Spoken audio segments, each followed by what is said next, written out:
Hi there everyone. In this online lesson we'll be looking at 4 film music composers. It's a very selective list. There are many more that could be added.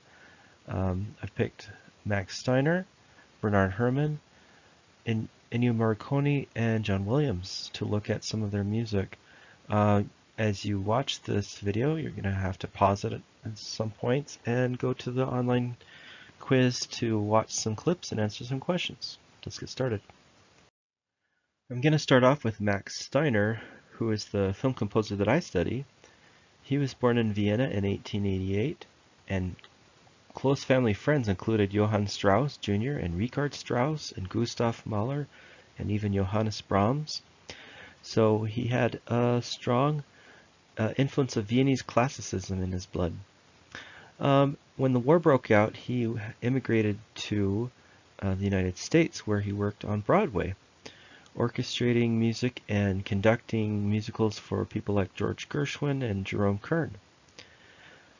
Then he was brought to Hollywood in like 1929 during the early days when sound film was just being developed.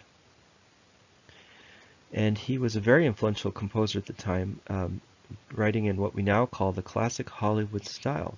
A lot of the techniques he developed were soon adopted by other film composers at the time. He was a very hard-working composer, writing for over 300 films, and was nominated 24 times for Academy Awards, which is more than anyone except Alfred Newman and John Williams, as we'll see. He won 3 awards for The Informer, Now Voyager, and Since You Went Away. Probably his best-known scores are for King Kong, Gone with the Wind, and Casablanca, but there are many others that you may have heard of, such as The Searchers, or Arsenic and Old Lace, or Sergeant York, or Little Women. Many classic film scores he worked with, some of the great directors and actors of classic Hollywood.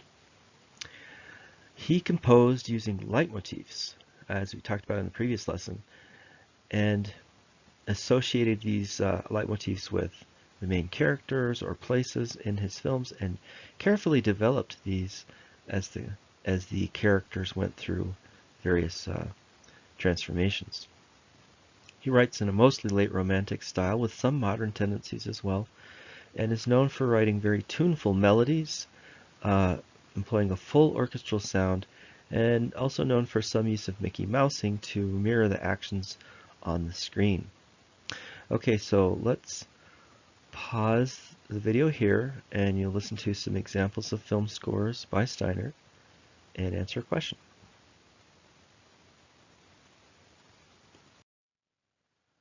Okay, welcome back. Let's talk about Bernard Herrmann. He was an American composer that was known for sci-fi movies and thrillers and horror films more than Steiner was. He collaborated most notably with Alfred Hitchcock. So his scores for Psycho and North by Northwest and The Birds and Vertigo, The Man Who Knew Too Much are all classic Bernard Herrmann scores. And he got his start with quite an auspicious film called Citizen Kane with Orson Welles. So he has worked with some of the best directors. He won the Academy Award for The Devil and Daniel Webster, but has many notable film scores, including The Day the Earth Stood Still, Journey to the Center of the Earth, Obsession, and Taxi Driver with Martin Scorsese. Bernard is definitely, or Herrmann, is definitely known as one of the best film composers of all time. Very much admired. Was difficult to work with because of his deeply held artistic standards, but always produced marvelous, beautiful scores. So pause the video again and go answer some questions about Bernard Herrmann. Okay, now I'd like to talk about a composer you may not know very much about named Ennio Morricone from Italy. He is perhaps best known for his work on the spaghetti westerns of Sergio Leone, The Good, the Bad, and the Ugly, Fistful of Dollars, Once Upon a Time in the West, and so on. We're going to watch a few clips from Once Upon a Time in the West so you can get a sense of his unique scoring style. He did not win many awards. He was nominated for Days of Heaven, The Mission, The Untouchables, Bugsy, and Milena. He received an Academy or honorary award for his magnificent and multifaceted contributions to the art of film music in 2007. And then finally, after a lifetime of composing for films, hundreds and hundreds of film scores, won his first Academy Award for The Hateful Eight with Quentin Tarantino.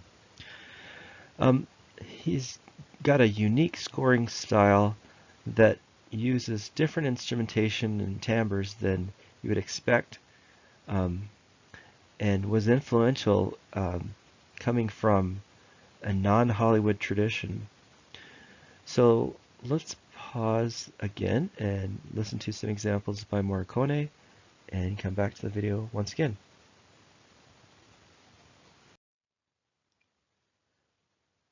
Okay, the last person to talk about is no stranger to many of you. It's John Williams. He's known especially for the music for Star Wars and Indiana Jones, maybe also for you, Harry Potter films and Jurassic Park. But Star Wars is very important in Hollywood history, in film music history, I should say, because for about 20 years, the full orchestral film score was not common and was not very popular.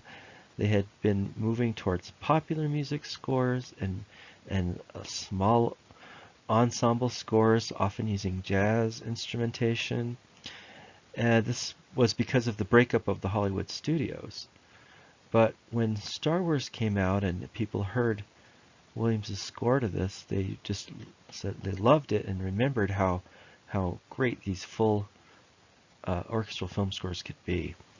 And as he collaborated with Steven Spielberg on other films like Jaws and E.T. and Schindler's List, those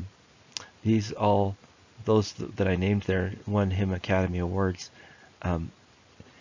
He's been nominated for more Academy Awards than anybody, not just film composers, but anybody except one person, and that's Walt Disney. So he's been producing great music for many, many years now, and is still writing as of this date. Some other scores, although he's written his last Star Wars score. Some other movies that he's written for: Close Encounters of the Third Kind, which is a wonderful score, Superman, Empire of the Sun, Home Alone, Amistad, Lincoln, and again the Harry Potter and Jurassic Park films. Many of these are blockbusters that everybody knows, therefore he's one of the most popular and well-known composers, not just film composers, in the 20th and 21st centuries. Okay, there's a little bit of Williams to listen to.